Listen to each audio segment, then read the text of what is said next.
Well, hey there, everybody, and welcome to another episode of the Rate the Record podcast, episode 41. We kind of blew an opportunity to do some 41 for this episode, but there's a reason for that. There's a good reason for that. We'll get into that later. But first, your hosts who are clearly not doing some 41 today are Kris and Savannah. Hey, that's us. I don't know if it's a good thing or a bad thing that we skipped some 41. We will let the audience decide. Yeah. But anyways, yes, you are here with us today, so thank you very much for taking a peek in here and checking out what we're doing today. We really appreciate your company, so while you're here, make sure you hit that like, subscribe, rate, comment, share, follow, all those really cool buttons, that can really help build this musical community that we've been trying to do forever now, and we're still trying to do.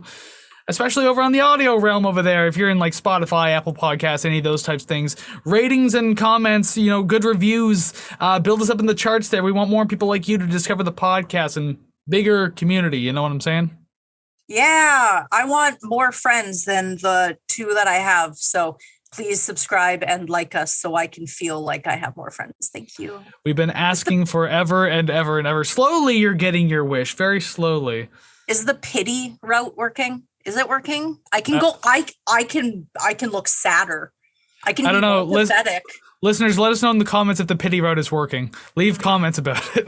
Let me know how pathetic I am, please. Thank you. Listeners, or even viewers on YouTube, because, we're also trying to get some subscribers. And as I've been mentioning in the past, we haven't quite hit 100 subscribers yet. But when we do, we're starting to do record giveaways. One record a month for every month that we're over 100 subscribers. So if you want a chance to win a record, make sure you've hit that subscribe button. Make sure your family and friends have hit that subscribe button. Make sure everyone you come into contact with has hit that subscribe button, because then you might get a record out of it. Your animals, your goldfish, past animals. Exactly. If your cat or dog has an Instagram account, they should have a YouTube account in which they can subscribe to our channel.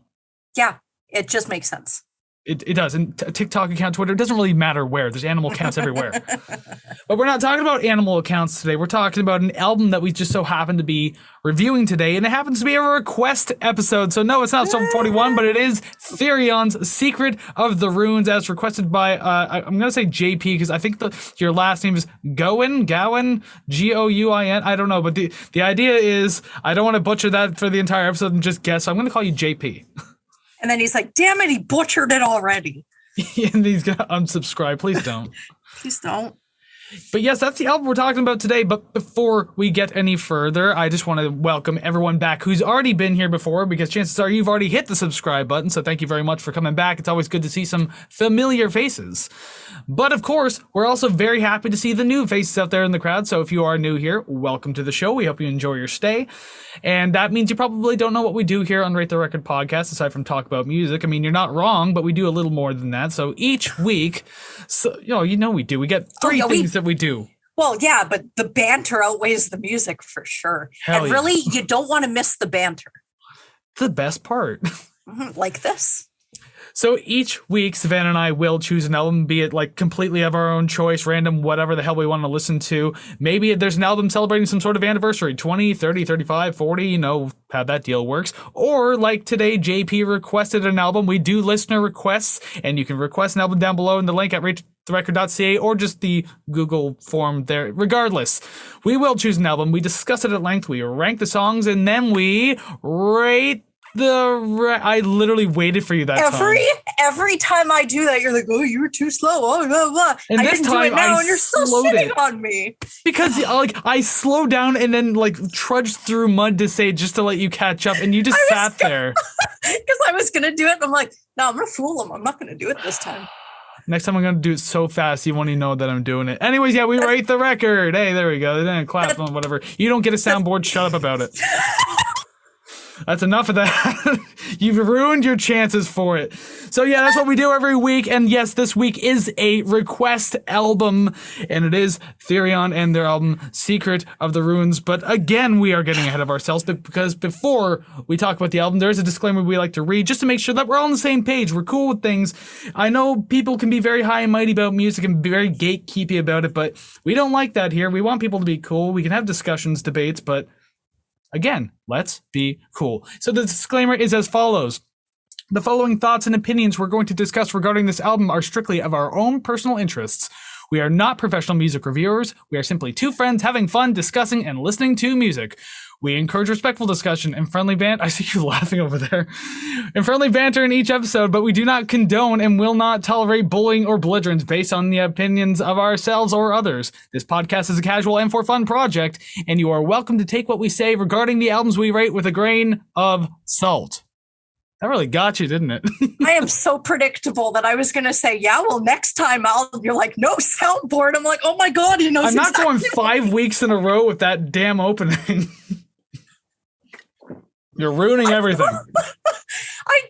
Hey, consistency. And I don't remember what I did last week. So every week is just brand new. It's like 51st dates. I don't remember anything. Well, you very much remember the soundboard. And now I'm tearing that memory out of your head. Oh, I'll get one. Oh, I'll get one. Well, when you actually get one, that'll be a whole different story. But until then... First show of season 3. Done. Yeah. By the way, season 2 is coming up to an end soon. Only think like, 4 more weeks or something like that. And then we go on a little break. Yeah. That's then, this is now, and we have to talk about Therion and their album Secret of the Runes. And so Savannah is going to tell us a little bit about said album and band. Yes, I am. Therion is a Swedish symphonic metal band founded in 1987. Beginning as a death metal band, Therion adjusted their style by adding choirs, classical musicians, and even a full orchestra for concert performances. The band's lyrical themes stem from various mythologies and practices such as occultism, magic, and ancient traditions and writings, none of which I know about. Examples of this are shown in their 2001 album, Secret of the Runes. I will be referring to it as Runes just for the duration of this description. Runes is Therion's 10th studio album and was released on October 8th, 2001. Recorded in Stockholm, Sweden, and produced by Therion and founding member and guitarist Christopher Johnson, the album is a concept album based on Norse mythology, each song describing one of the 9 worlds. All songs were written by Christopher Johnson, so this is kind of feeling like a Porcupine Tree thing, where it's a band, but you know who's writing the songs. Yeah. To my knowledge and mild research, I didn't find many reviews, and I do not believe the album was nominated for any awards. Nominated or won. Kind of just went under the radar a little bit. Yeah, sometimes you know who your fan base is and you just stick with it because they're dedicated and you know who you're playing for. Yeah, and I feel like every band kind of has that album or two that, aren't exactly like the big hits that everyone will remember, but, people who are really true to the fan base, they'll know. Oh, definitely. And just before we go into this, JP did write a note in the request form that we have. You can go request an album there. And one of the questions is like, why did you choose this album? Like, why do you like this band? Blah, blah, blah, whatever. And I usually tend to read them so long as there's something to read, and there is something to read today. Excellent. Therion this is by JP, I should say, although that's pretty obvious by now. Therion are pioneers of their genre. It's arguably their best work involving all the elements, composition, vibes, orchestration, musicianship, etc. I think Secret of the Runes is the one that should get you in first. Still, all their albums sound so different from one another. It's a rabbit hole. Have a nice journey. Smiley face. Nice.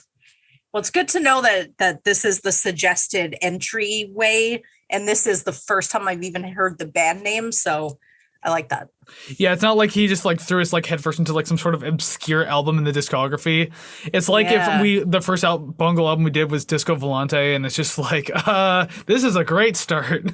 Yeah, and then you're like, oh, I don't like the band. And you're like, I swear to God, it gets better. And you're like, well, you shouldn't have started me on this one then.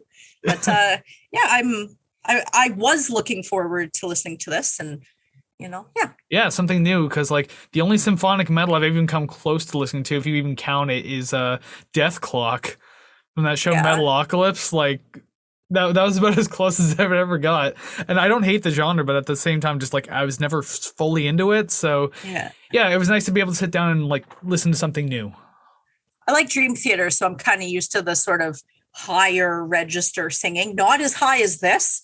But I mean, I feel like dipping my toe into stuff like that definitely prepared me for this. So yeah. You want to mention Dream Theater? Will anything go through her eyes today? Oh We my will God. find out as I we hope start not. talking about this album. Okay, and yeah, gonna make a quick mention here. I think we're both kind of on the same page. So the vast majority of songs, like literally all but one, are not in English. So I had to look up some pronunciations of some of them.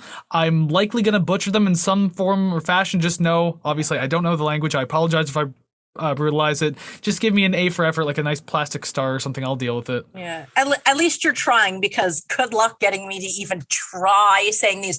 I will tackle the last track, but the first 10, hell no. Yeah, we'll talk so much by then you'll be able to get that last track title out of your mouth. Like, okay, I think Yeah. my tongue is good and work now. I can speak. Yeah, I'll be fluent Swedish by then. But meanwhile, I'm gonna have to go ahead and tackle it. So song number 1, Gununga Gap. I think I got that right. It just sounds so weird to say. It does sound like you've been practicing. I literally have in parentheses too, Gununga Gap, like on the thing here. So I'm trying. Copy reading. Nice. Exactly. I do like the build up in the song to start everything off. It's not like a tremendous build, but you definitely feel like something is indeed coming. Like this whole album kind of feels like a journey as it is. Mm-hmm. So this is the beginning of the journey, and I kind of like how it feels. Looking at this album, I noticed that they essentially have their own orchestra, or more or less as mentioned prior, and it has like a number of. Yeah, I'm just trying to think of how to word this, because it is kind of like an orchestra, I guess, considering the number of names I saw in the credits of this album. Mm-hmm. I don't know if it's called an orchestra. Would you just call that like a group? I don't know. But I'm going to call it an orchestra just for convenience sake. An orchestral grouping. Something like that, yeah. On that note, I like what I assume to be are the woodwinds in this track, and actually the woodwinds, like blanket statement, I tend to like across the entire album. I think they sound great. Yeah, it's a very interesting sound, something I'm not used to in the metal world, so I think it's pretty cool. And again, I'm not used to symphonic metal, so that's why it's so new to me. So with the woodwinds, I will mention this later on. Definitely on board with that. This song, first thing I heard when it started, dun dun dun dun. That's just Tom Sawyer. That's all I heard. Oh no, you don't like Tom Sawyer. That's not good news. I don't. No. I didn't tank this, but that's all I heard, because I had to keep going back to it, going, yeah, no, that's definitely what it is. So I mean, just the similarity, cool. I did call this organized guitar wankery, and I am okay with it. It doesn't seem unnecessary. It seems like it's done with purpose. And that's my blanket statement for the guitar on this whole album. None of it feels show-offy. It's just like, this is what the song needs. This is what I'm doing, which is cool. One comment, just a train of thought. I can already tell I'm going to have a difficult time articulating anything at all when it comes to some sort of coherent review. So I might as well throw that in. First track, apologies if I have absolutely no idea what to say. But for this song, some of the top layers feel like a boss fight soundtrack. And couple other songs coming up sound like that, and I like that. It's like that intensity. I like that. Yeah, and as I said, it kind of feels like the whole beginning of a journey thing. So definitely the boss fight feel, definitely. Yeah.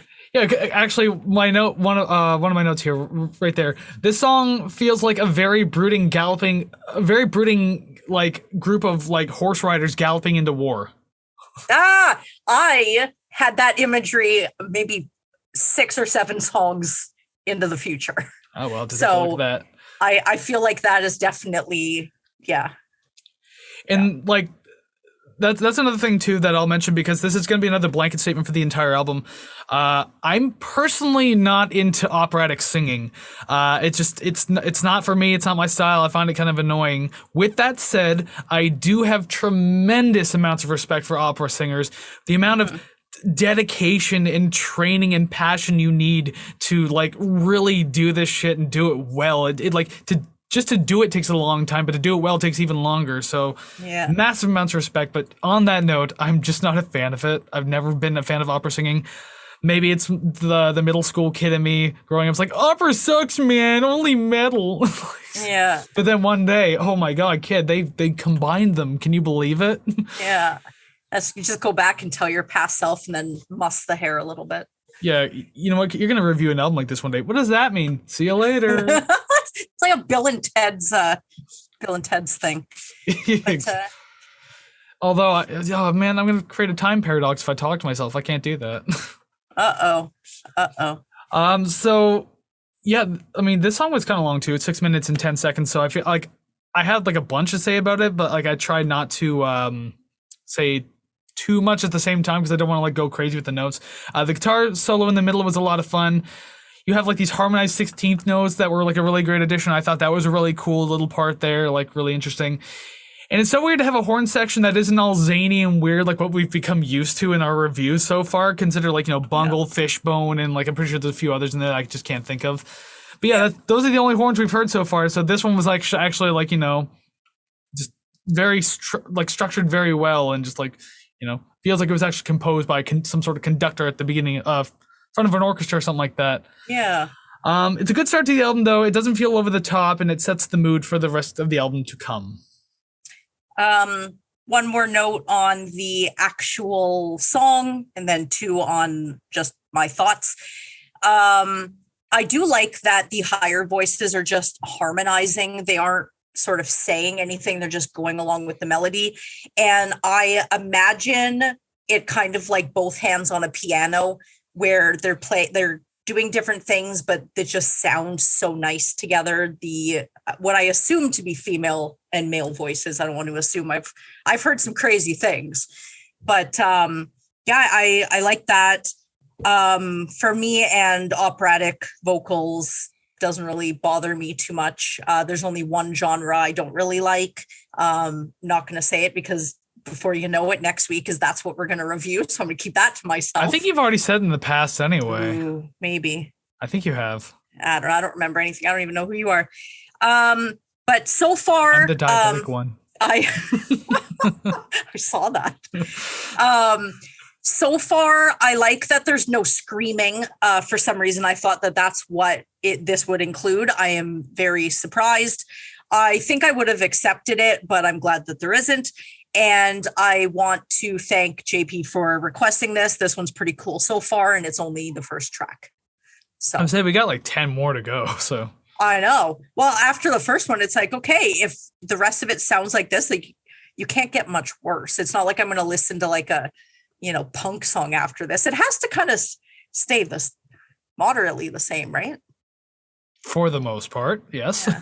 But then again, we did listen to Fishbone and they just kind of genres all over the place. We've listened to a few bands like that. Yeah, it's like every song is the beginning of a new album. Essentially. And I'm pretty sure in the future of the show, we're going to get into something even crazier too. Yeah. Cool. All right. So song number 2, Midgard, which I that one seems pretty straightforward. I don't think I have to pronounce that one overpronounce that one too much. Yeah.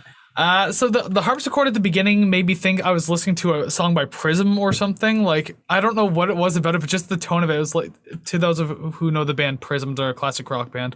But still, like, I don't know. I thought of a Prism song. I can't remember which one, but I was just like, what the fuck am I listening to? Oh my God. I do like the guitar riff behind the singer. Like, again, I'm not huge on the operatic thing, but like I like the guitar that was going on behind her. It's nice when metal can utilize things that aren't just like essentially like low end open string chugging. So like these kinds of things are really cool to me, especially like chords on the higher portion of the fretboard. The acoustic guitar was also a fitting choice in the verse. Really enjoyed that one too. It grounds the sound out really well. Everything just rides pretty smoothly all throughout. So like I was kind of riding this one pretty well. I enjoyed it. And I'm going to assume this is some sort of like sad or sorrowful song, but again, we're not doing lyrical breakdown of songs that are mainly not in English, although there are English lyrics in this album. Yeah. But yeah, instrumentally, that's the mood I'm picking up on. It's pretty though, so I do enjoy that. And if you know me from the past of this show, I am a sucker for like sad sounding shit. Yes. I tend to not like it, but this I didn't mind. The beginning is what I think of when someone says chamber music. I don't know. Well, I've never heard chamber music, so it's just the only thing I think of. Yeah, I would disagree. Yeah, well, that's what I think of anyways. I do want to see an opera based on this entire album, or then I wrote this before I knew that they had they perform with an entire orchestra. I just want to see them live. Then that would be so cool to see them actually it all come together. And I found that some parts of, and I had to Google this, some parts of the soprano singing, the higher end, sounds like it would be a stringed instrument, or there's strings in behind. But there were times that she just went so high. I was like, what is that? So that was cool. Actually, that just happened. That does happen a lot with choirs and string sections and everything like that. They layer them and have them pretty much parallel with each other. Yeah. And so yeah, it just basically it kind of makes the sound a lot more lush and expansive. It just, instead of just singing, you have something else behind you that sounds the exact same, so it's going to expand the sound a lot more. So yeah, that's just just smart layering again. So is that kind of natural reverb doing that? Maybe. I don't know if I'd consider it a reverb, but I mean, I know where you're coming from saying that. Yeah, it's just a way to layer and just really emphasize the sound and everything like that. It just expanded a lot through the scape and everything, so it's pretty cool. I like it. Last note is I'll always like when a drum roll on the toms pans from left to right, because it feels like I'm the one sitting behind the kit. I know I will never play the drums, not interested, but yeah, definitely feel like I'm the one doing it, and it fulfills some childhood dreams every time I hear it. I do like when, not every album, but I do like when some albums do the what I just consider concert panning, which is for example, you see a concert with 5 musicians. You got the drummer in the back, your bass, your 2 guitarists, maybe a bassist and the singer, and that's exactly where you can hear it in the headphones. You can hear both guitarists on each side. You can hear a bass probably in the center. The drums probably center too, but very expanded, and the vocals can kind of be wherever the hell they want to be. Mostly in the center, but still. Imagine if it was actually concert panning, and then the singer you just hear going left, right, because they're walking across the stage. Oh, when you said that, I just imagine one of the high-pitched opera singers sprinting across stage while simultaneously singing at the same time. Oh my god. And then the end of the song is just, oh my god, oh my god. And she still has one more note to belt out for 15 seconds, so it's hey, good luck. Holy crap. Yeah. But yeah, that was it for that one for me. Yeah, same. I'm probably gonna get through a lot of my notes pretty quickly, only because it was a little difficult for me to review this one, just because I don't know, there's a lot to take in, especially being kind of symphonic operatic type metal. So there's just a lot to experience. I listened to this album a few times, but even still, that familiarity didn't grow on me too quickly. Maybe for a couple of tracks, but overall it's just I don't know, I'm still trying to pick up on things here, so. Yeah, I think part of me just wanted to listen to it. There are some albums where I'm I don't want to write about it. I just want to take it for what it is and not overanalyze it and just accept that into my brain. That's generally my first listen through the album. I don't even have a pad in front of me to write on. I don't have my word pad open on the computer here. Yeah. I have it on while I'm doing other things. Just to have it on so I can kind of be subconscious in my head when I'm listening to it again. Yeah. Yeah, that's the first listen, though. Then after that, that's when I start reviewing. Fair enough. All right, so song number 3, Asgard. I know that one because of Marvel. I just thought of Peter Sarsgaard when I saw the title. First line.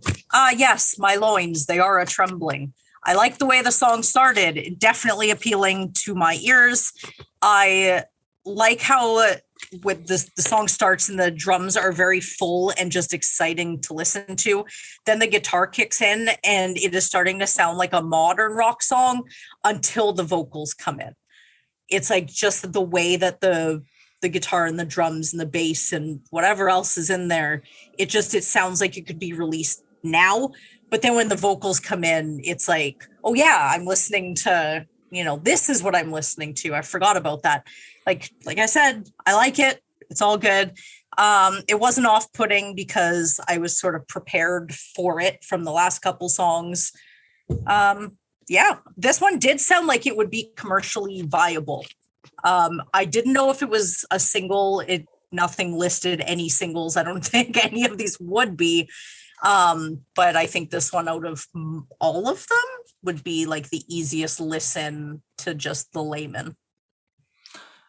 Potentially, yeah. Yeah, because this album isn't exactly user friendly. Yeah. Like, I mean, if you're into metal, then it probably is. But yeah, if like you just play this on the radio, like probably not. Yeah. But I don't know, it's hard to say. Yeah. I also enjoyed the opening to this track too. Yeah, the really tom heavy percussion and everything like that, and like the guitar riff going along, just excellent combination altogether. And I can't remember if I even said it at this point, but as I said, I'm trying not to mention the singing too much at all because I already made my statement that I don't like it too much. But I had to make note just right here saying the operatic singing is really spoiling the instrumental compositions for me. I feel like this band could have told a better story through strict instrumentals. And I think we kind of mentioned that to each other like off camera. Yeah. Just because, yeah, I don't know, like it doesn't bother you, and that's fine. If you like it, that's cool. And JP, if you like it too, that's cool. Also, I mean, you like Therion a hell of a lot more than we do. I mean, not saying that we hate it, just saying. So you're obviously used to this. I don't know. It just again, I didn't let it tank the score though.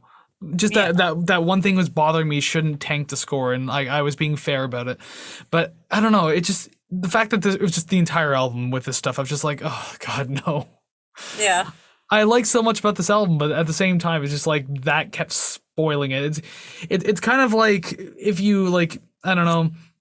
You get a coffee and ask for sugar and they pour salt in it, or you ask for like some sort of food dish and you ask for salt and then they pour sugar on it. Like you something good is in front of you, then it keeps getting spoiled by something.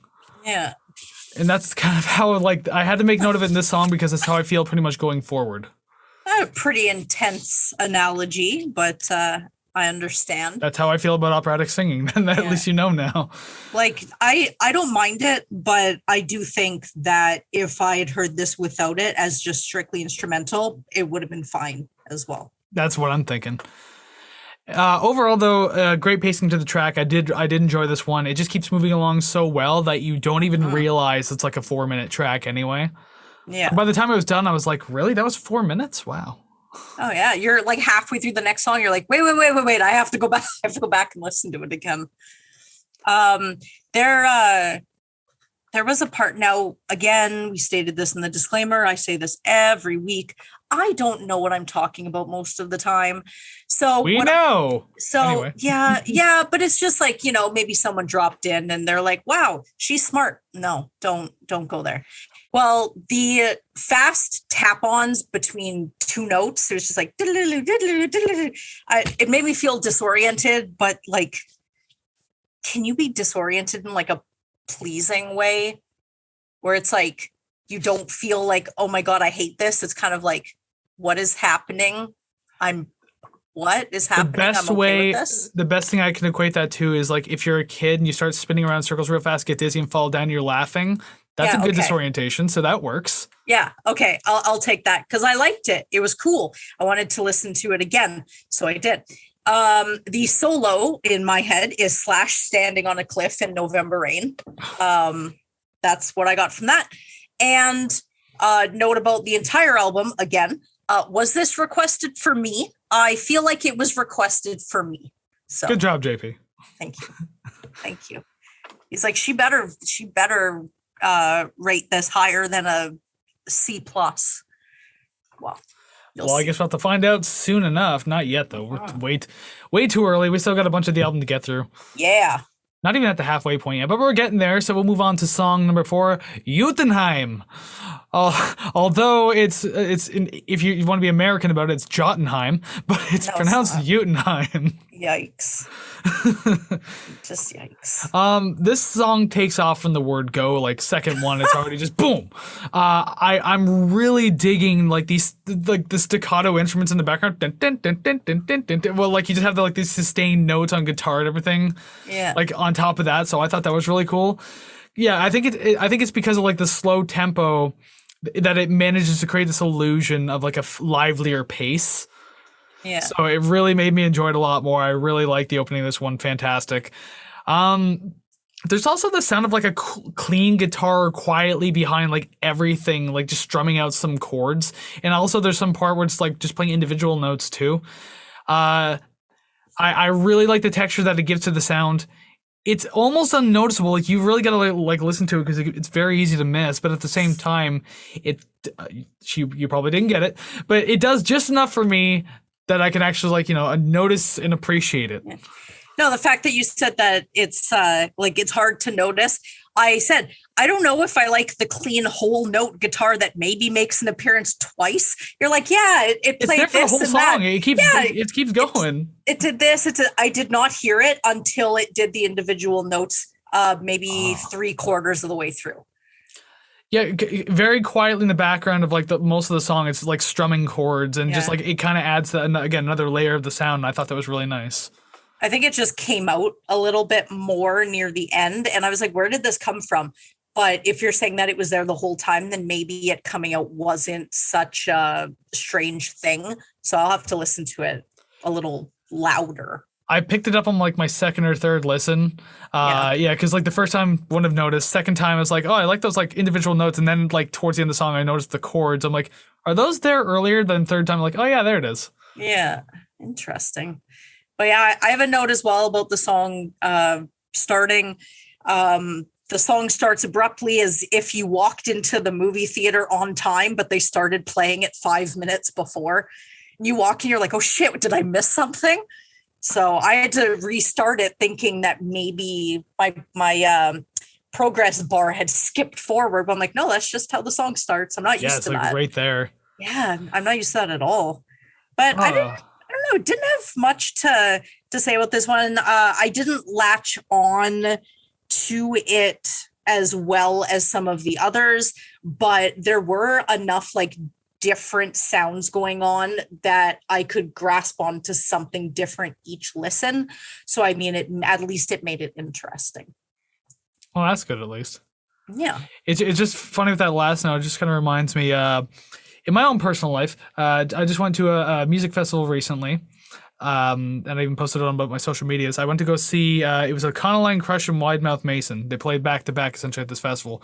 Saw Econoline Crush. They were fantastic. And I was like, okay, we got like about 40 minutes until Wide Mouth Mason comes on. Let's go to the food place. I'm going to get like an ice cream sundae or something. Yeah. And as we're walking, it turns out they went on, I got the time wrong. They went on a hell of a lot earlier than I anticipated. So I'm waiting in line. Then suddenly I hear these guitars. I'm like, oh, sound check. And then the whole song just starts. I'm like, no, wait, what? That happened to me when I went to the same festival a couple of years ago. And it was, 90s extravaganza. So it was like Everclear, Tonic, Eve 6. So I'm like, oh, I want to watch Eve 6 because I wanted to watch all of them. So, well, I actually went for Everclear. It's just I loved them as a kid. Anyways, so like I wanted to see all of them and sing the 2 or 3 songs I know. Anyway, so we're standing in line to get our bags checked to get in. And he's like, oh, we're Eve 6. I'm like, oh my God, let's get inside. Let's go. I ended up missing like 2.5 songs. I think they only played like 4. Yeah, very disappointed with that. So I feel the pain. I at the very least, I only missed 1 song by Wide Mouth Basin because I got my ice cream. We just immediately walked back to the concert ground. It was all good. So it was that's fine. Not too bad. Because we were in it's like free admission to the park, right? So I mean, like, it didn't have to go anywhere. We were in the park regardless. Yeah, fair enough. Couldn't get too close to the stage though, so that was the only unfortunate part. But anyways, that's that story, and now we can continue on with this album with this long ass song title. Song number 5, Schwarzalbenheim. I believe I got that correct. Because it's spelled out as one long ass word, but then I put parentheses, Schwarzalbenheim or Heim. I put Heim on this one, so you know what? Whatever you say is better than what I have because I have nothing. Did you say Schwarzenegger?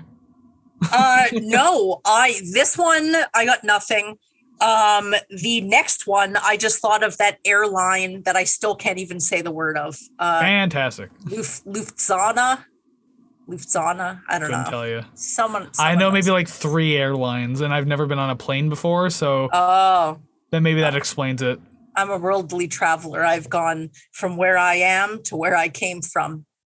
And back again.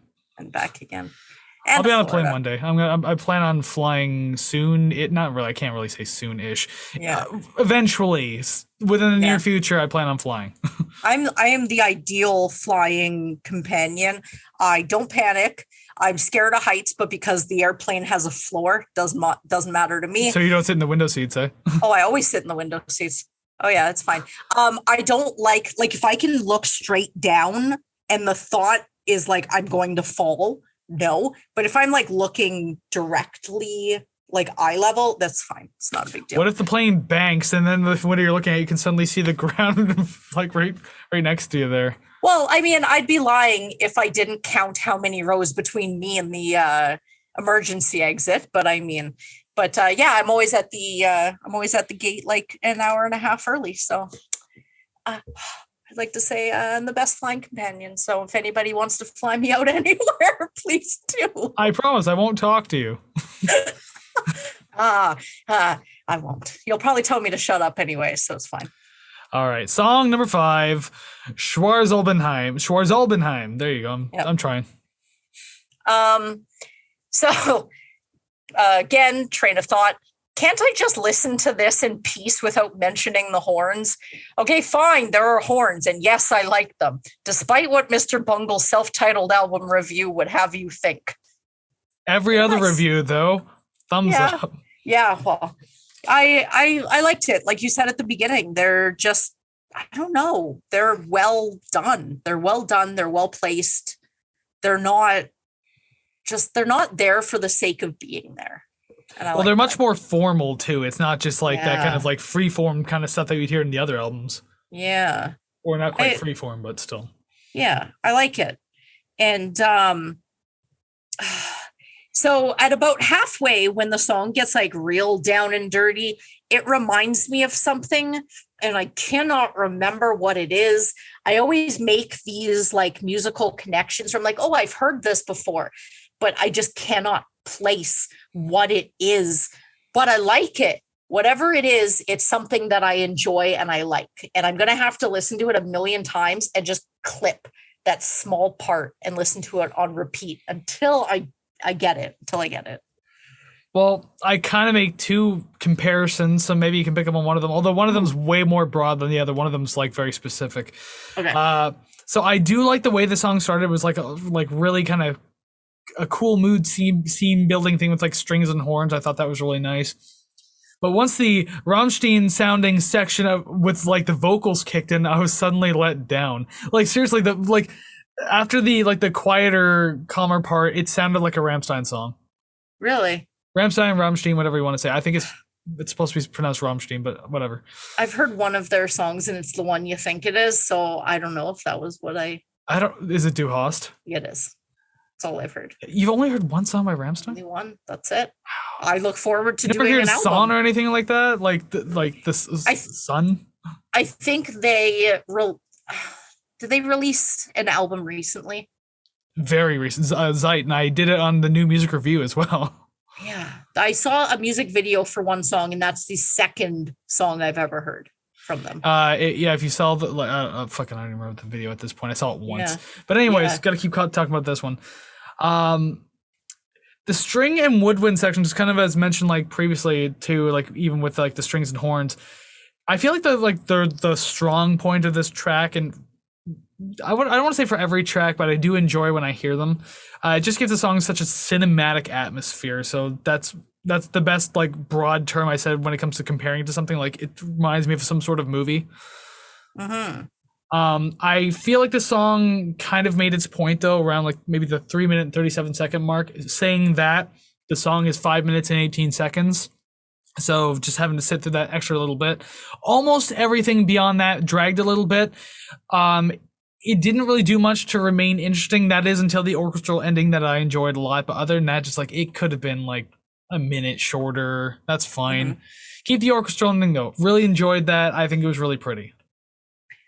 For this track, I didn't really notice the length, but I do notice, and I do mention it going forward, that they just kind of, I don't know, it seems repetitive And some of them, it's okay. Like, it's fine. You're playing the same sort of riffs, the same bars, whatever, but it's a little different enough that you can kind of, I don't know, you can kind of appreciate the differences in each little part. But there are ones where I'm just like, okay, you just kind of, you're touching it again. You're just, okay, it was done. Is it that it's enough slices? Yeah. So, but I've noticed that just going forward. But this song definitely gives me approaching final boss's door, but you're fighting as henchmen before you finally get there. Okay, so you did mention that earlier, and this is where it kind of felt like that? Yeah. Well, it's like you get the boss. It's just the Super Nintendo music. It's what I hear with the metal. So I don't know. Gives me those images. Fair enough, I suppose. I can't agree, but we talk about opinions that we disagree on all the time. Yeah, can't disagree though. You don't have to agree.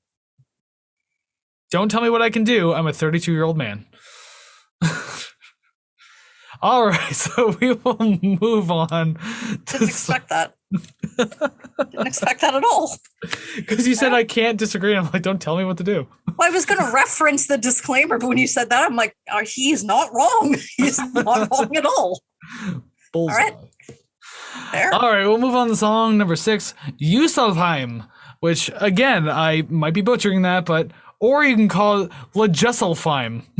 But I think Yusalheim is probably the appropriate way to say it. Yeah. Lejuselfheim. Yeah, I had no idea about that. But 2 bars in, you've sold me completely.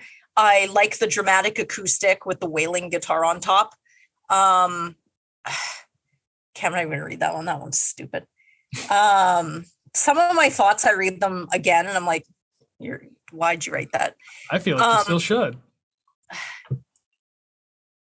I want to reference another band that this makes me think of, but I keep going back to Metallica, so maybe that's it. If they started a decade and a half later and had operatic singing. Huh. Yeah. Metallica with operatic singing. That would suck.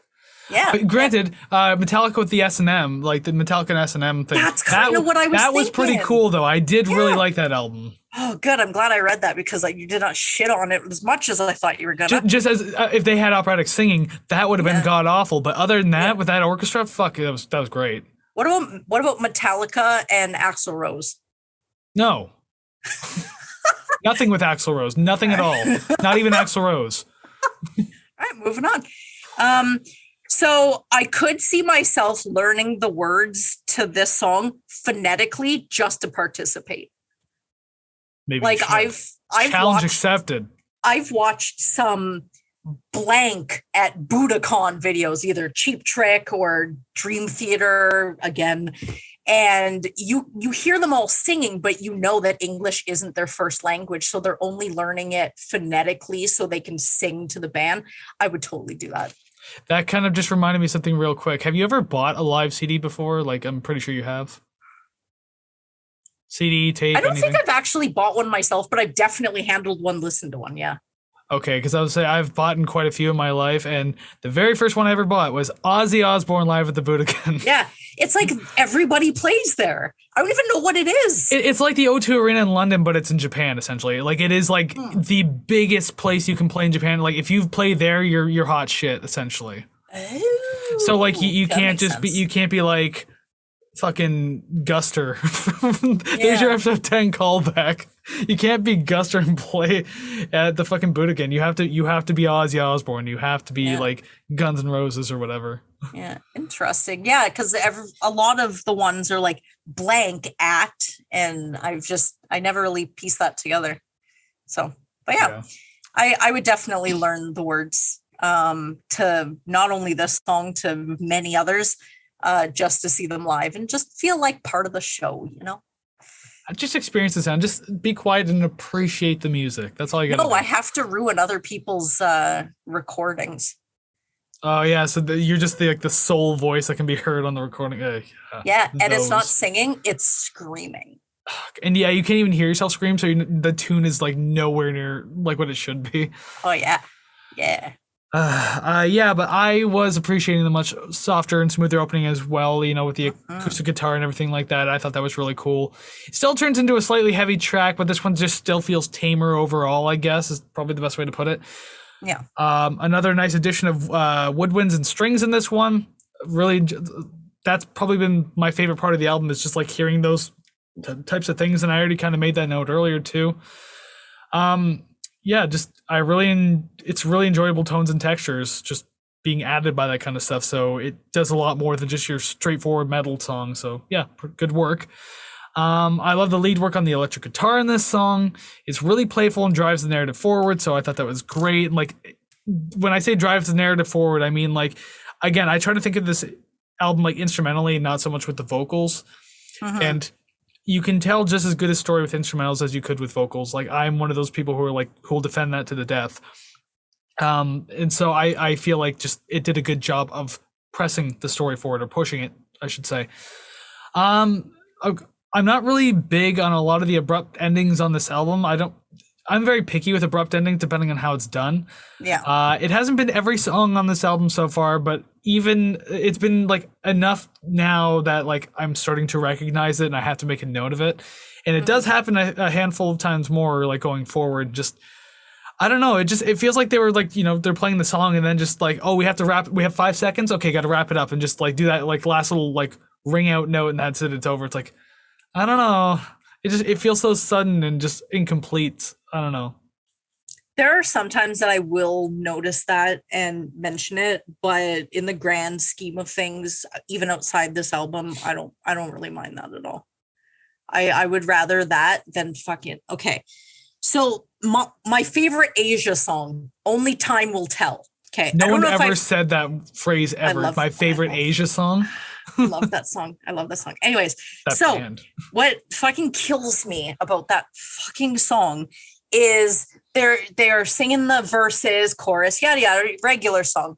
Then you get to the end, and the song rings out, but they start singing a new verse with like new idea than the whole song, and then the song ends. I'm like,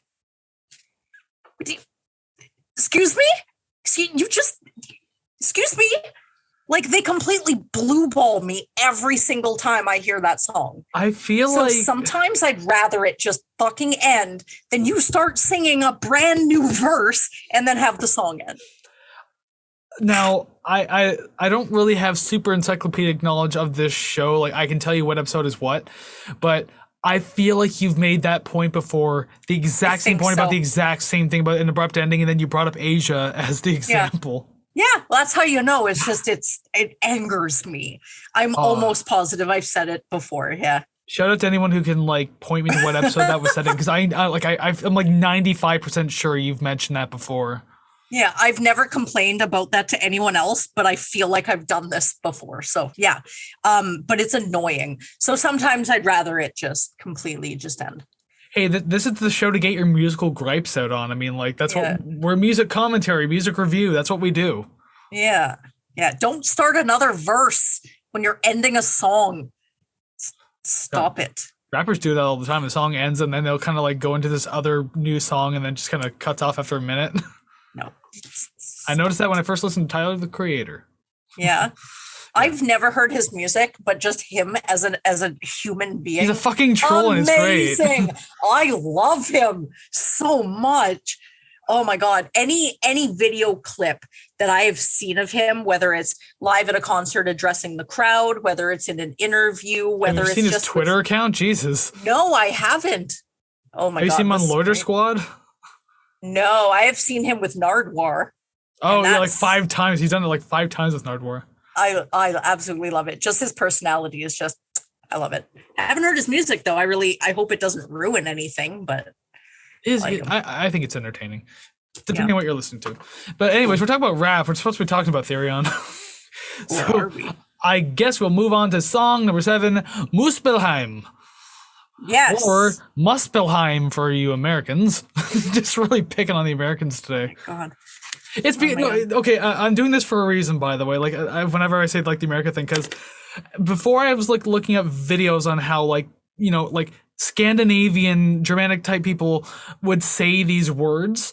I went to like one of those digital translators, like the Google Translate type thing. And there's different options. And when you go to the American ones, it's the most stereotypical, like, America doesn't know how to speak foreign languages, like, pronunciation you'd ever hear. Yeah. And so I'm just like, and one of them was like Southern, like Texan or like Alabama or something like that. So like it had that swagger, that's like just slang to the, like the way they spoke. And I was just like, this is too much. Oh my God. Or you put it in and instead of reading the word back to you, it just says speak English. Something like that. Yeah. Learn English. Speak American. Yeah. I thought you were American. All right. But anyways, it's number 7, Muspelheim. See if we're going on all these tangents again. This is what you came here for, right? Yeah. Yeah. Now, for a little while in the song, it took about 50 seconds to finally kick into something. I was worried it was going to be just like an interlude, like full of like chanting and operatic singing. And obviously I'm sitting there thinking like, oh God, no, please. Like anything I liked about this album is not in this song. Yeah. Thankfully, with some patience, I was treated to some much faster metal passages, which was it was a great treat at that point because I was 50 seconds in and I was like, it's only a 2-minute and 14-second song. So I was very nervous that like, oh God, this song is going to suck and it's going to tank. This is going to go through her eyes. But it didn't. Thankfully, it didn't. That's going to be a thing forever. I need that on a shirt or a hat or a mug or something. Yeah. There are smaller vocal parts of this one that have like this heavy chorus effect on them that were like playing to like the background of the verses and stuff. It was brief and quieter, but I really liked the way they sounded with the effect on it. So like, I guess good job on throwing that in. I guess that's the first positive thing I said about the vocals in this entire review so far. Yeah. But I thought it was cool. It actually, now to anyone listening, hear me out for a second. It reminded me when we covered the Kate Bush album, and I can't remember what song, Waking the Witch, maybe, I think it was called. And like her voice was on like that chopper effect that was kind of going through and you couldn't really understand it. It was like really weird. That it kind of reminded me of that. And like, I liked when that happened in that Kate Bush track. So I like the way it happened in this song too. Yeah. And I do love the guitar work in the back half of the track overall. It's just a lot of fun stuff is happening, just both electric and acoustic. So yeah, just a lot of fun in a lot of like a very short track. Granted, the first third of it, not too big on. Yeah. So everything I have, you've pretty much touched on, but I'm going to repeat it anyways, because I can. Hey. The beginning of this definitely reminds me of the Big Wreck song Head Together, where it just has the at the beginning. I am reminded of that, but then quickly reminded that this is not that. But yeah, my 9th grade guitar teacher used to play Gregorian chants for us. Don't know how that fit in, but that's kind of what this felt like.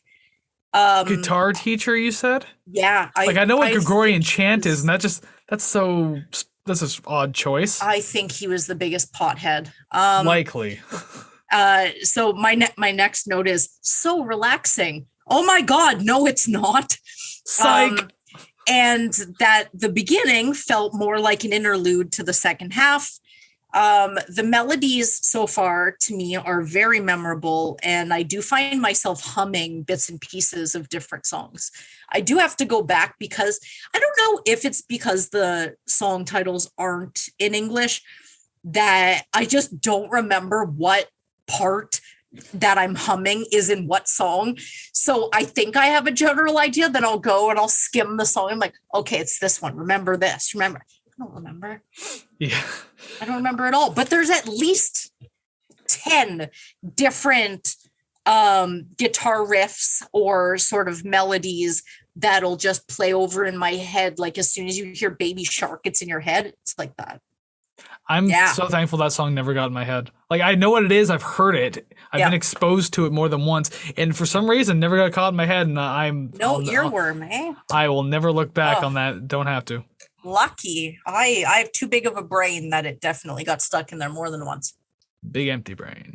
All right. So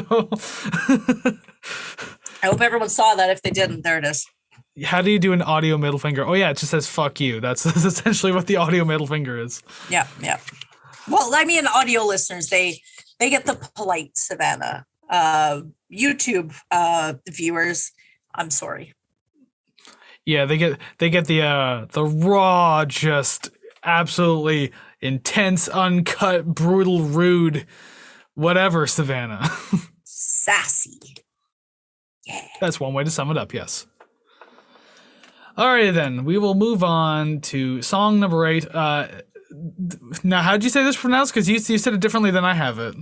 Niflheim? In the song, I heard him go Niflheim. Niflheim. He goes Niflheim. Niflheim. At least that's what I hear. Niflheim. Niflheim, either or Niflheim. I don't know. Jeez, again, this is the problem of speaking English in no other language. Well, this is actually one of the songs where one of the riffs comes after the word, so it's easy to know what song it came from. Supposing so. Well, what else do you like about it? Oh God, nothing. I'm just kidding. The guitar riffs, again, I've said this multiple times, they're good on this album. I can't really discern what it is that I like about it aside from it. They're just pleasing to my ears. I like it.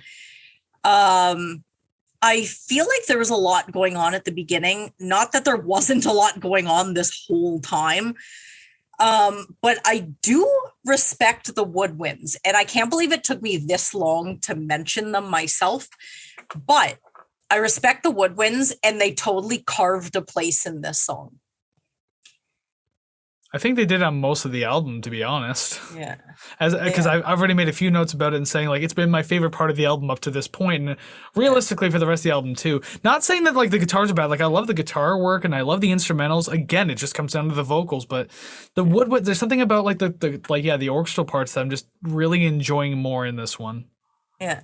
That was a pun. I want to see if you got it. Carved this. I will in edit. I will in editing. Excellent. When I actually pay attention to you. Beautiful. That hurts. I would definitely play this song while working out at the gym when I decide to go to the gym. It gives me this, not like this, I don't know how to describe it other than it feels like it gives me like a powerful energy. I don't know. Hey, you got that aura around you now that's just building up like Dragon Ball Z. Yeah. Yes. There you go. That is how I felt. Aww. Yeah, I was more Sailor Moon, but yes. They were both on Funimation in the end anyway, so it doesn't really matter. Fair. And also, I'm pretty sure in the 90s, they were on like right after one another. Like, here's Sailor Moon, next Dragon Ball Z. I was into Sailor Moon and Power Rangers. I think Dragon Ball Z may have came a little later, but that was more my brother. But maybe. Yeah, anyways, you know too much about me now already. Stop talking. 41 episodes in, I would certainly hope I know something about you. Oh shit. Welcome to the psychology course. It's been a ruse this entire time. Oh no. And then all my family members start stepping out from behind you at your house. We have like over like 40, I would guess like 45 hours worth of podcast right now. So there's all of that just breaking you down one by one. To be fair though, you have called me out on the soundboard, talking about that Asia song I don't like, bitching about horns, yet still liking them. So I'd like to say that 45 hours, if you condense that to like 10 hours of actually meaningful, non-repetitive comments, it's really nothing. I would love a compilation of every time you've contradicted yourself in a review. Oh my God. I like it. I hate it. I like it. I hate it. Yeah. I will not argue that. That would be very entertaining yet saddening at the same time. So, yeah. All right. Well, we'll talk about Niflheim, whatever. We're talking about number 8 now. So yes.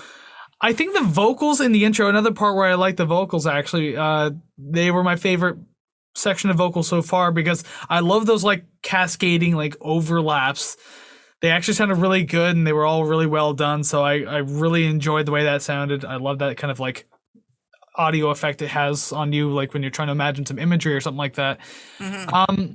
This wouldn't sound impossibly out of place in some like early 2000s metal, but not necessarily new metal. Mm-hmm. But just, I don't know, I can hear this song being played in like the year 2002, maybe in a Hot Topic or something like that. When did this album come out again? 2001. Hey, that's why. That explains everything. Yeah. Okay, I must have missed that because I thought it was like in the last decade, but no, I'm clearly wrong. Yeah. That literally answers that. Well, doesn't even really answer, but it really emphasizes my point of why I would probably. I don't know if you'd hear this in a Hot Topic even back then, because that was like more new metal. Emo wasn't quite a thing yet, but Yeah. we were getting there, kind of. Yeah. Maybe some pop punk. But yeah, I'm not huge on the horns towards the back half of the track though, because like it's on top of the string section. Though I will say like there are like many interesting layers all over the place on this track, including the horn. But I don't know, wasn't big on the way they sounded in this particular song. Just I don't know, didn't do much for me. Sounded kind of tacky a little bit. Probably didn't need to be over 4.5 minutes because the song is 4 minutes and 36 seconds. I didn't mind the percussive drum and bass ending though, but I mean, still, it just even being 4.5 minutes felt like it dragged a bit. The hand drums at the end were cool, but intensity, the guitar seemed to just stop, and it felt kind of weird to me. There wasn't like a, hey, maybe the hand drums will play over the guitar, then the guitar dies. They were just sort of butted up against each other, and it just kind of felt like it came out of nowhere.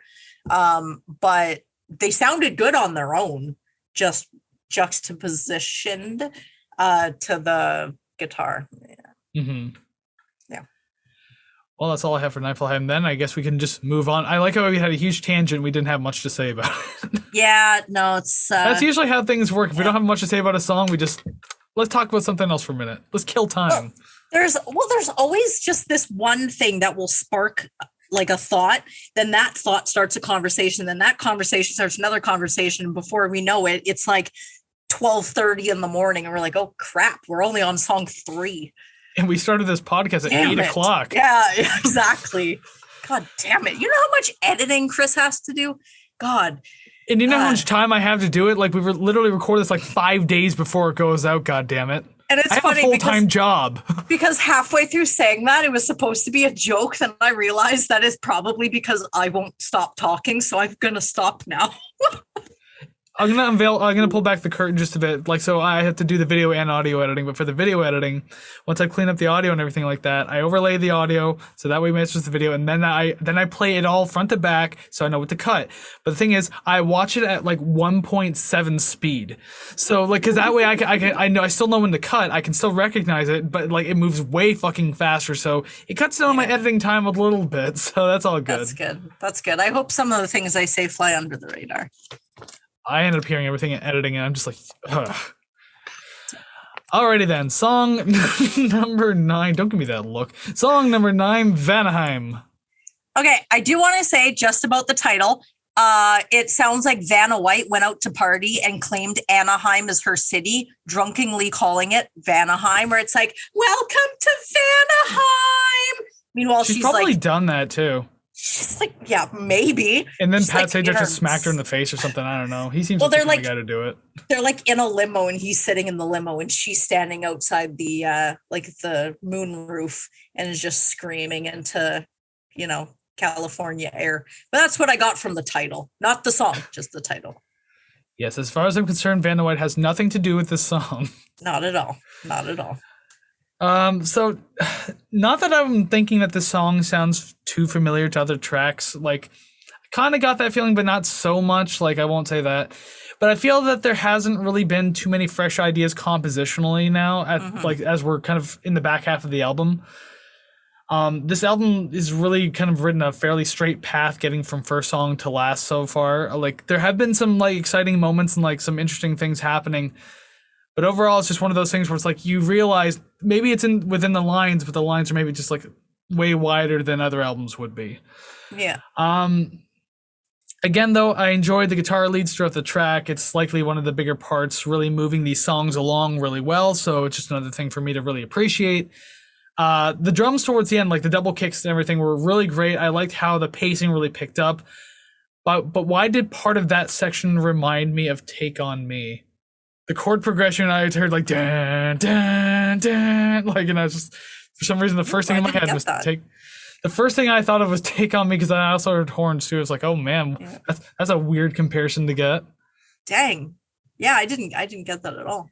And the ending was just kind of all over the place, and then suddenly nowhere at all. And that, I don't know, I noted it before, but still just noticing it now about the abrupt ending. Just there was a lot going on, and then there was just suddenly nothing. It just, I don't know, it didn't work. The ending didn't work.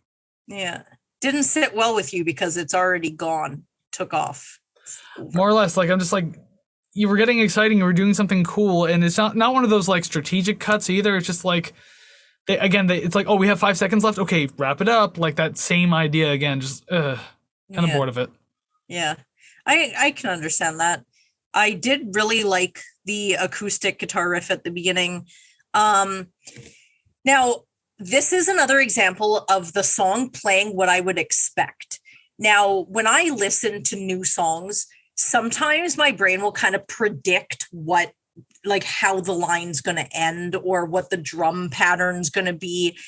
And a lot of the times that's not how the song goes at all. This one, how I was thinking about it was how it was written. So it was kind of strange because that's never happened to me before. I'm usually wildly left field when it comes to sort of anticipating what's to come. I don't know if that's a good or bad thing. I guess maybe not bad, detrimental thing where it's just playing what I would expect it to and didn't really veer too much off. But then again, I do kind of like that I was able to anticipate that. So I'm kind of up in the air with that. It is very catchy to have the vocals follow the guitar riff. Again, it's another quality of having sort of an earworm whether you're listening to the vocals or the music. It's just the same melody and it's just going to stick in there. So maybe that was done strategically. But aside from that, the imagery I got from this one is the part where you escape the trees and find yourself in a meadow, but there is a horde of soldiers coming towards you over the hill. And that's what I got from this one. How intense. And the thing is, like, we're getting so close to the end of the album now, so this album's got to end somehow. Like, the story has to end somehow. Oh yeah, you're dead. You're so dead. That or either run back into the trees or they come get you. That or it's like a Deus Ex Machina where just like all the soldiers are coming, but then they all just like get struck by lightning and die, and boom, God helped you. There you go. That's it. That is the most anticlimactic. That's finish. Why a lot of movies do that. The Deus Ex Machina, which I think it literally translates to like Hand of God or Machine of God or something like that, where it's just like, some sort of like intervening to save the hero essentially, and it's so always is that like bullshit. A trope? Yes. Oh, my God, is it? I've never heard like that title before. If you like, you can even go on like TV tropes or something like that and look it up, and the examples it'll give you would be like, oh my God, I know all of these. Oh dang! Okay, yeah, I've never heard that term before. It gets really annoying after a while when you start like recognizing patterns in movies and TV shows that do that. It's just like, how is he going to get out of this? Oh, everything worked out in the end. It's like watching Food Network, where before the commercial, it's like, oh no, I didn't make enough buttercream. And then after the commercial, they're like, luckily I had a reserve. And it's like, there was no problem solving. It was fine the whole time. One of the easiest examples of Deus Ex Machina is like in the beginning of a movie where there's two good guys and one of them like dies, quote unquote. Like, oh no, they're gone. And then at the end of the movie, facing off against the bad guy, the bad guy is just about to kill the good guy, and then boom, good guy number 2 comes back. Deus Ex Machina. Okay. Yeah. It's bullshit. I always hated it. It's such a trope and I hate it. I can see that. Alrighty then, song number 10, penultimate track of the album, Helheim. And immediately, I'll just say right off the beginning, the operatic singing again, like, it's not even just the background choral stuff, it's like when some of them take the lead, it annoys me, and this one just, I'm so glad we're close to the end of the album because I was getting really bothered by it. Now, this isn't, like, completely dead on, but am I the only one who hears America the Beautiful when the high vocals come in? Because it was like, I can't even like repeat it, but it was just sort of like, dun, dun, dun, dun, dun, dun. And all I heard was just, oh, gracious guys. I'm like, oh my God. I guess I never picked up on it. I had to look up the lyrics to actually see if that, I heard America the Beautiful. the fact I thought of that, I hated it. Didn't hate the song. But I don't have many notes for this one. I don't think there's much to say about this one that I haven't already said. At least this song to me doesn't sound like end of album, because, you know, sometimes as you get closer to the end of the album, kind of feels like they're trying to bury certain songs near the end. And there are a couple albums that I'll listen to where I just won't listen to like the last two songs, like whatever. But this one kind of feels like it could have been anywhere on the album and it would have been fine. My second note, starting to get end of album vibes. It wouldn't be a show without that. The instrumentals do a good job producing that the journey is almost over type feeling. Yep. That's what I got. I did not. For the next one I did, this one I didn't. I didn't even realize that the song was even coming to an end too. That's kind of the funny part. It's only 3 minutes and 18 seconds long. Like, unfortunately, nothing much was like catching me about it, but like I still love the subtle horns and like the winds in the background, as I've said for most tracks already. But other than that, like there isn't much more for me here in the way of being excited. So like, I don't know. I guess the reason why I wrote the first part of that note, like I didn't realize the song was coming to an end, was because I guess I was trailing off as I was listening to it. Just there wasn't much keeping my attention, because it was just like, you know, your basic metal kind of like progression, like, ooh, like some weird theatrical things type happening. But yeah, we're on song 10 where this has been happening for the entire album. So it's just like, you got to do something else now. You're lucky we're getting towards the end. Yeah. For me, it didn't really feel like they were doing the same things, where it's like, I don't know. It's kind of like a plate of vegetables, but they're all green, right? They're different vegetables. They taste different, but when you look at them, they're all green. They're all painted green. And it's just, that's kind of how I felt with all the songs up until now, where sure, when you listen to them, like they're going to sound different. They're presented a little differently, but when you look at them all together, it's all just sort of green. You know what I mean? A very healthy plate. I understand completely. Yeah. Yeah. Alrighty then. We'll move on to the final track of the album. Sorry, Savannah. What is this one called? Like, I had trouble pronouncing this one. Yeah. No, I practiced this one. All right. Secret of the Runes. Okay, I think I get Secret of the Runes. It's secret. Long E. I'll trust that you're saying it correctly. So yes, that's the song. Yeah, I did a translator thing. I did it in American as well, and this is what I got. So. Oh, because I would assume that American would say Secret of the Runnies. So. Imagine just like a robotic voice. Secret of the Runnies. Ugh, terrible. All right. Well, yeah, we're at the last track here, and I do like some of the guitar passages in this one. Again, there are some good ideas on display in this song, as there has been in past ones too, but it never really did too much with these ideas. And I mean, I guess it's okay to have this note now, considering we're at the end of the album. So it's not like, oh, I got to put up with like 8 more songs or 5 more songs or something like that. Yeah. So it's not so bad. Whatever. It's just kind of wrapping itself up. It would have been good though to have like a good slight change of tone to like wrap up the album, but I mean, like, you know, we got more or less a lot of the same. Yeah. This song didn't feel like an end of the album at all. Like, it really didn't feel like it tied any sort of loose ends. Yeah. And my last note, speaking of tying up loose ends, is really just me ranting. I'm going to read it front to back here. Why the hell is this a 5.5-minute song with a total fade out by the time 4 minutes and 28 seconds hit? No secret message, no song extension. Am I missing something? Why an entire minute of silence? If I wanted silence to reflect on the album, I'd take my headphones off when the song faded out originally. Okay. During the Bush episode, I complained that the last track wasn't a hidden track. Now I'm wondering, why isn't there a hidden track? The song ended at 4:30 and the last minute is silence. And that was what I wrote. What would you do if Bush's ex-girlfriend's song was the hidden track at the end of this one? Actually, it'd be hilarious, but also dumb at the same time. Oh my God. That would be at least it would have a purpose at that point, right? It would be such a weird crossover. Yeah, it's like we're promoting an album that came out like a decade ago. Yeah. Oh my God. Yeah. But just the fact, like, I had to go back and I'm like, did I miss something? Is there something really quiet? There's nothing. Nothing at all. It was an entire Yeah, I minute. literally cranked the volume. I was like, there's got to be like whispering or something. Yeah. Like that silence is good if you're doing like a vinyl record runoff. Yeah. But this was on Spotify. So, I mean, just cut out the minute, let the song fade out. Maybe like 5-10 seconds of silence just to show that the song is indeed over. And that's it. Not a minute.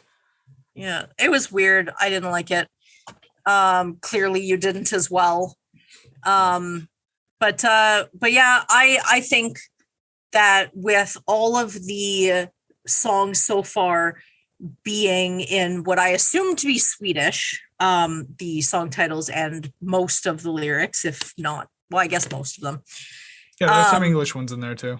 I think it'd be hilarious if this song was English title, English lyrics, sung very articulately. It would just like very last song would just be like, what? Okay, American pull the brakes. Pop punk. Yeah, what is happening?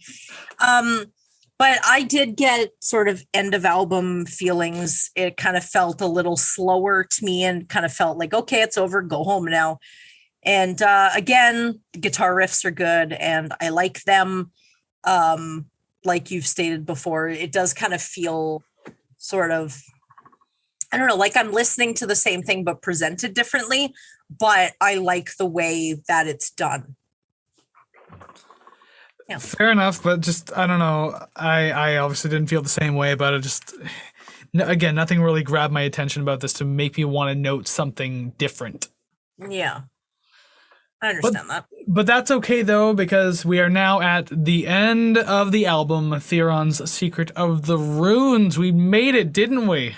We did. And now that I'm looking at my song ranking, you're going to ask me to say these, and I am not looking forward to it. That's okay. At least I know how to say them. That's the important part. It starts with a G is the one I will say. Oh, yeah, Genungagap. Yes, that one. Yeah, that one, yeah. That's somewhere on the list, and I guess we have to find out where that song and all the other 10 songs go on this list, so I guess we'll just transition over now. So above our heads, boom, graphics have changed. There are names, there are numbers, and we have to put songs next to those numbers because that's what we always do at this point in the show. Yeah. And no, JP didn't give me any sort of song ranking list of his own. He didn't even tell me what his number one was. But that's okay. I mean, hey, if you're watching this, just let us know down in the comments. Well, like, what's your list look like? By all means. Yes. And the rest of you too. You can all do that down in the comments. It's all good. YouTube or audio doesn't really matter. There's a comment section somewhere. Just go ahead and write there. Oh yeah. I always want to know because yours and mine tend to be, well, there are the off times where they're fairly similar, but a lot of them, they are sort of opposite. And I'd like to see what others think of this to see if they're closer to your list or my list. And so far, I haven't gotten to see that yet. So just anyone who wants to listen to this and wants to do that, I just want to see who's better. Although wasn't it during TV on the radio and Kate Bush where like each person who requested their number one song was like your last song? Yeah. That's why I'm trying to get a new person to do it so that I can prove that I'm right when I've been disproved the last couple times. I just need some redemption. All right, JP, you got a job to do. You're either going to make her look good or you're going to make her look foolish. This is your job now. But now you're going to find out exactly where everything goes, and I'll start off by saying I have 3 question marks here, and that's about it. We are 2 weeks in a row of being shut out. So we're either going to get a hat trick of shutouts here, or we're actually going to get something. This one's hard. I don't know, because we both had kind of had a hard time reviewing it. I'll be optimistic. I'll be foolishly optimistic and say 2. I'm going to say 0. This is literally the first time I've ever listened to you, and I do not have a lot of hope for any matches. Because the ones you're like, yeah, what I was really feeling, I'm looking at my score and going, oh no, oh no. Well, I mean, yeah, I hope you're right. I do hope you're right. Hey, at least one would be better, right? Like, yeah. All right, and I can't wait to hear you pronounce these songs, but we'll start with song number 11, Niflheim. Helheim. See, that one's pretty easy. Yeah, thank God. All right, number 10, Secret of the Runes. I don't want to do this. I don't want to offend anybody. Everyone, no one offense. Remember the disclaimer at the beginning. Anyway. Okay, I'm just going to say it stupidly then. Muspelheim. Muspelheim. You know what? If I'm going to offend someone, I might as well do it knowingly. Yeah, we already said, like, we don't know the language. We're just reading the Yeah. song titles. We're not purposely trying to make fun of the language or anything. Yeah, that's why I was glad that you had to read them during the review. Hey, Like, and oh, I thank looked God. it up. I looked them up, so I feel like I was at least close. I at least tried. But Fair. watch, I said one thing wrong, and I actually said like an offensive slur in a different Oh, language. God. It's like, Oh, oh jeez, and Oh, that's gonna no. get clipped. Number 9, Helheim. Secret of the Runes. Secret. Oh, that was the one you pronounced. Yeah, see that one I knew. Number 8, Midgard. Jotunheim. I no, that's not. Which one is that? Oh, is that the Jotunheim? Jotunheim. Yeah, okay. Jotunheim. Because looking at how they're spelled versus how we're saying them is like throwing me off a little bit. All right, number 7, Schwarzalbenheim. Asgard. Asgard. Number 6, Usolfheim. Niflheim. Oh my god, are we actually gonna get shut out again for a third fucking week in a row? I feel like it. Number 5, Vanaheim. The first track. Gununga Gap. My number 4 is Gununga Gap. My number 4 is, oh fucking hell, the long one that starts with an S. Schwarzalbenheim. Yeah, that's it. I'll just write Schwarz. It's fine. Oh yeah, we're going 0. That's it. It's over. We got nothing else. Third week in a. This is a terrible way to end the season. We're not at the end of the season yet, but we're getting there. Holy shit. Number 3, Asgard. Midgard. One of the guards. Number 2, Muspelheim. Vanaheim. It's Vanaheim, baby. And number 1, Jotunheim. Oh, fucking hell. The one that starts with an L. That one's difficult. I'm looking at my list. Oh, Uselfheim. Yeah. I wasn't sure what's silent and what's not. Uselfheim. Although I will state this, it was weird on Spotify versus literally everywhere else I looked. I don't know if one is misspelt over the other. I don't know if there's different spellings of it. Mm-hmm. Yeah, different ones like I think Usfelheim was one of the ones that had like a different spelling, but is very similar. Yeah, like it looked like some things were like misspelled on one or the other. So I don't know what to go by. So that's why I think I'm saying some things wrong. Or like someone uses an O, but then someone else uses a U kind of thing. Actually, Usfelheim, I think there was an O in when I looked it up, and then A on Spotify. Oh shit. I don't know, but regardless, yeah. Oh my God, shout out again, 0 for 11. So that means we are what is that? 26, 30, 0 for 37 over the last 3 weeks. That is brutal. Now, if we were an NHL goalie, those would be great numbers. But we're reviewing songs; those are awful numbers. The worst you could ask for. Or a golfer, right? Is it like lower? No, you need like a negative number? score. At least being on 0. 0 means you're at par at least, so that's not terrible at all. Oh, but it's not good. It's not bad. At least you're not going over and getting bogeys and shit. But anyways, that's sports. That's golf. I don't like golf. It's not bad. Unlike 3 in a row with no matches. A hat trick of shutouts. Ay, shitouts is what it is. Yeah, if we better change next week, I swear to God.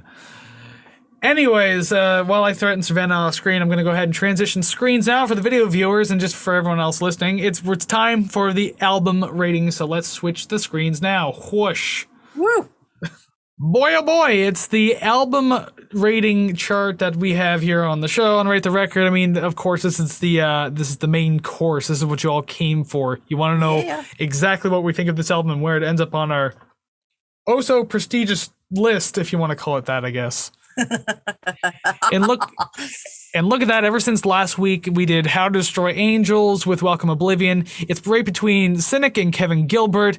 We now have a second row to the B tier just because of how many B tier albums there are. Yeah, I played no part in that. Haha, it was mostly me. Woo. Probably, because I'm pretty sure like at least the top two in the B tier for sure I listed as A tier albums. Yeah. And probably the other ones too, but they like, it's like when you're doing high jump and you just graze the bar, they still disqualify you because you grazed the bar, but you were so close. Yeah. And actually, I think I give like an 82% to TV on the Radio and 80% to Queens of the Stone Age, and like those are still way down there in the B tier. Yeah. That's your fault. Yeah, I'll take it. Alrighty, well then we're also going to have to go ahead and take the results of this week's rating for this album. But of course, I guess you go first. No, actually, I guess I go first this week because you would have gone first last week for How to Destroy Angels, right? Damn right. It's a good thing I know how this process works. I can never remember who does what. So yeah, that's fine. Whatever. I don't mind going first. I'll do it. So yeah, again, not super familiar with symphonic metal and everything like that. Didn't hate the album, but wasn't super blown away by it. 72.27%. I scored it higher than I thought I was going to, but the guitar riffs are incredibly memorable and I really liked them. Operatic singing or not, I still really like the music, and I scored mine 77.93. It's gonna be another B tier album, is it? Yeah, well, I mean, I don't know what else you expected unless you were really rooting for a C. I honestly don't know what I was rooting for, but I mean, I've just come to grow to accept that at this point we're just likely B tiering things. Yeah. But with that said, your score of 77.93 and mine is 72.27. That brings us to a grand total of 75.1. Pretty much dead smack center of the B tier. Mm-hmm. Do you want to guess where it is with your knowledge? It's more than Pearl Jam. Yeah. Actually, is it between Fishbone and Pearl Jam?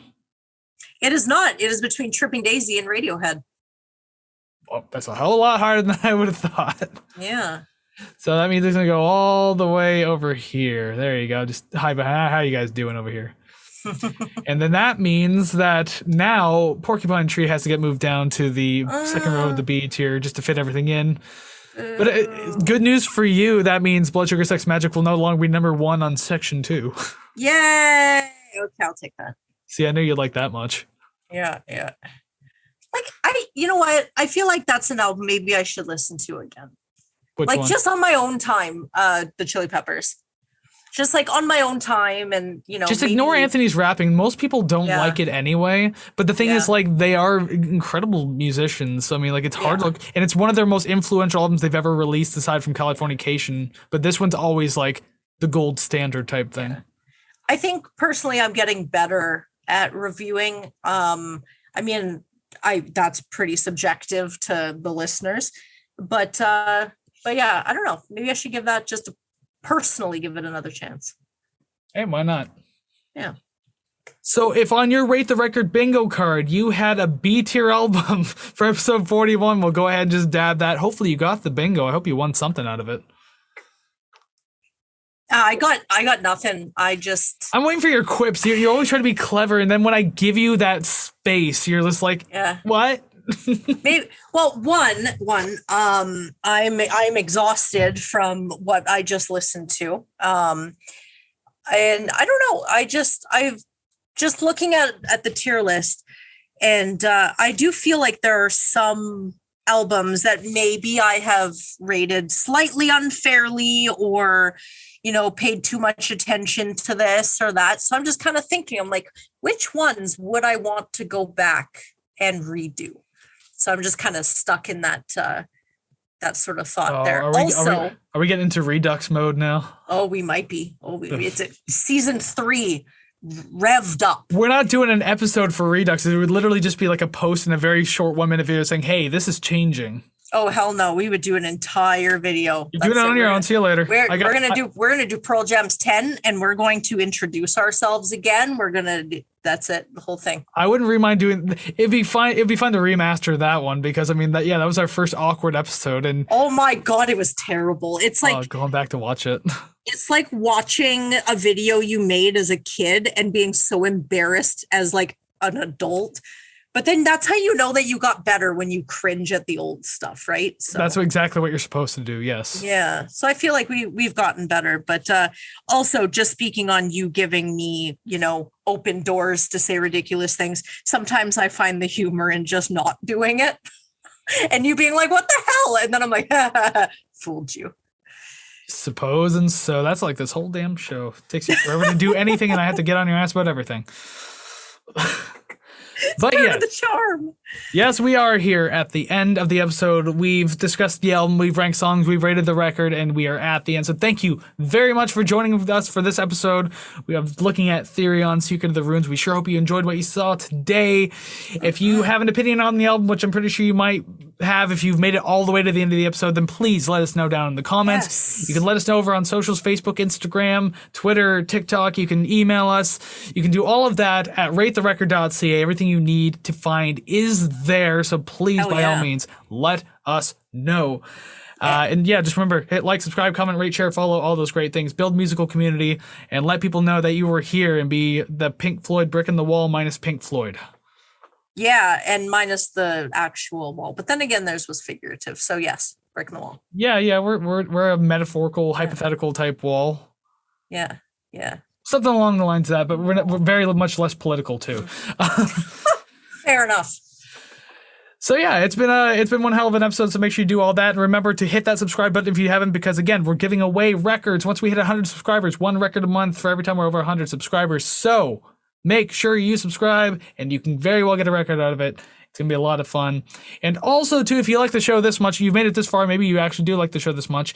If you so happen to have deep pockets and want to donate to the show, you can do that over on Ko-fi.com/ratetherecord. Financially support the show. It'd mean the world to us if you did, just to go check it out. We do have the one tier right now. It's probably just going to stay that way for a while. The RTR Club. You can be a member of the RTR Club. We have to get memberships made. But yes, pins, little cards and everything like that. I think little business cards, that'd be great. Anyways, yeah, become a part of the RTR Club. You'll get your name shouted out at the beginning of the episode, like for new donators. Thank you card at the end of the episode. We have bonus episodes coming out specifically for Ko-fi that we're planning out. We're going to be doing real soon. I know I say that a lot, but the idea is we're actually getting on it now. I think we've actually set a date to record. Yeah. No, we're going to set a date to record. We talked about it prior, though, but yes. See, you got on my ass about something, and we're finally going to do it. So it's working. Why stop now? Exactly. And there's one more thing I wanted to mention about that, too, because I remembered someone messaged us a while ago on Facebook and just said, "Hey, would you be at all interested in taking a look at my album?" And at the time, we weren't really into doing that because we were just trying to get the show off the ground. But why not do that for Ko-fi? We'll look at your album. So yeah, you want us to review your music? I mean, hey, Ko-fi.com/ratetherecord. I mean, we'll be more than happy to take a look at your albums. So go ahead and join. There's just some incentive for you there. So much pressure, though. That's fine. Oh no. I'll do it, but just understand it's going to be a very honest review. If we like it or don't like it, we're going to be very straightforward about it. So just go in with a tough skin, but even if we don't like the music, we'll still encourage you to keep doing it because I mean, I don't discourage literally just two people. Yeah, who the fuck are we? And not only that, but I never discourage anyone from doing art. Oh, hell no. Unless you're Charles Manson or something. Don't do that. Yeah, don't do that. But anyways, yeah, that's the end of the episode. Go check all of that out. Thank you very much for joining us today. But before we let you go, we do like to give you a little sneak peek of what to expect next week. Just so you know, starting next week, there's only 3 episodes left of season 2, and then we're going on a break for 3 weeks. Oh my God. Woo. But don't worry, we actually have some content planned while we're going to be gone too. We have the best of like we had last time. We're going to rank all of our season 2 number 1s like we did last time as well. And there's also a 3rd episode in there. Actually, no, that's coming later in season 3. Never mind about that last part, but those 2 episodes though, those are going to be a lot of fun to do. But yeah, so next week is the 3rd last episode of season 3. I get to choose the album. It's going to be really great. I know it's going to be great because I chose it. It's an iconic musician, singer-songwriter, and composer known for playing a blend of rock, experimental, jazz, and avant-garde. Their music may have been a little out there, but this musician, they were very intelligent and outspoken throughout their entire career. Neil Young. I mean, if he played like jazz avant-garde experimental, I know I did learn today actually that he did sort of like genre sort of jumping and was sued by his record label because he didn't sound like himself. We want you to be more folky. Yeah. Gotta be folky like Robert over there. Did someone mention my name? No, go away. See, you did that to yourself. I fucking did, didn't I? All right, end the show. That's it. Pack it up. I'll be in catering. Okay. Yeah, we are at the end of the show. So once again, thank you very much for joining us. Make sure you come back next week to find out who this mystery musician may be. But until then, go listen to some awesome music, and we will see you again real soon. So take care, friends. Bye-bye. Like, it's funny, but I fucking hate it. You can't escape the wrath of Bob Dylan. Oh, my God.